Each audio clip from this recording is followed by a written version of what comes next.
क्या आपने कभी सोचा है कि अयोध्या के महान राजा दशरथ का जन्म कैसे हुआ था और उनका नाम दशरथ क्यों रखा गया? क्या इसके पीछे कोई रहस्य छुपा है या फिर कोई गहरा आध्यात्मिक अर्थ? आज हम आपको बताएंगे एक ऐसी कहानी जो सिर्फ इतिहास नहीं बल्कि एक गहरी सीख भी है। यह कहानी शुरू होती है महान सूर्यवंश से, जहाँ जन्म हुआ कई महान राजाओं का।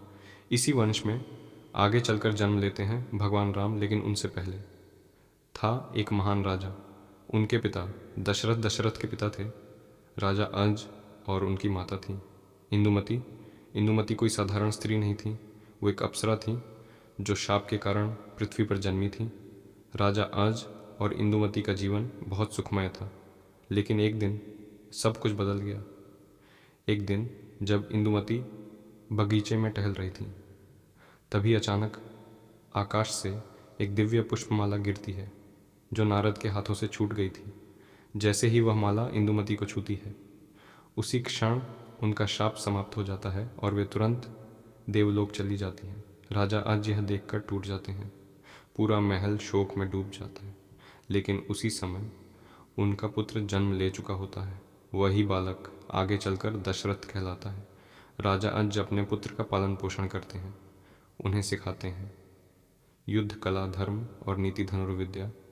बचपन से ही दशरथ असाधारण थे, तेज बुद्धि, अद्भुत शक्ति और अनुशासन।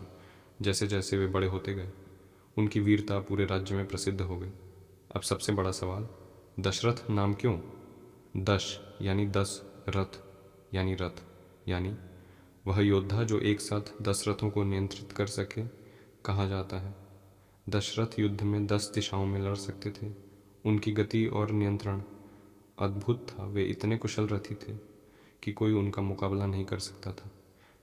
लेकिन इसका एक गहरा आध्यात्मिक अर्थ भी है।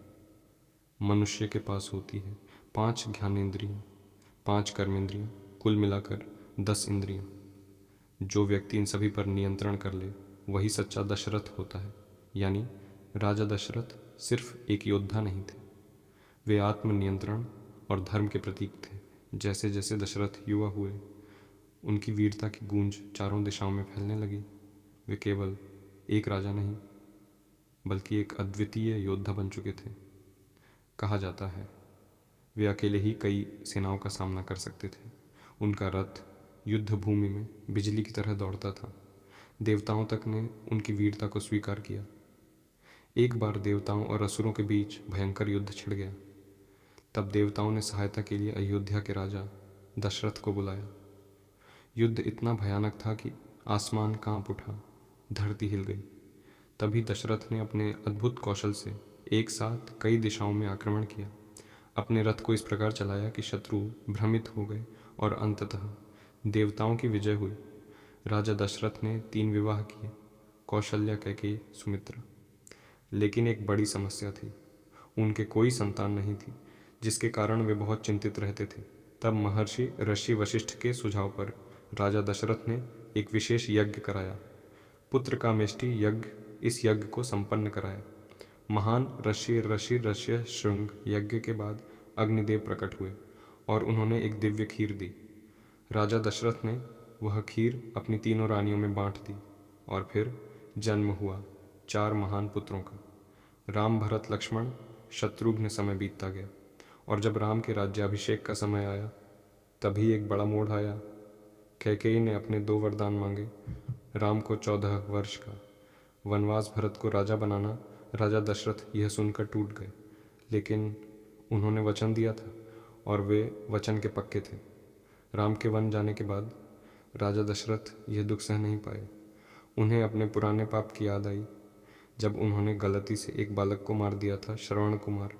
उसके माता पिता ने उन्हें श्राप दिया था, तुम भी पुत्र वियोग में मरोगे। और वही हुआ। राम के वियोग में राजा दशरथ ने प्राण त्याग दिए। राजा दशरथ की कहानी हमें सिखाती है वचन का पालन कितना महत्वपूर्ण है और एक राजा का धर्म क्या होता है। वे केवल एक योद्धा नहीं थे, वे त्याग, धर्म और प्रेम का प्रतीक थे।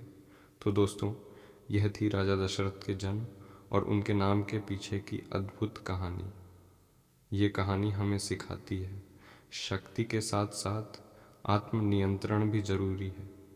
अगर आपको यह वीडियो पसंद आई तो लाइक करें, सब्सक्राइब करें और कमेंट में बताएं अगली कहानी किस पर चाहिए। धन्यवाद।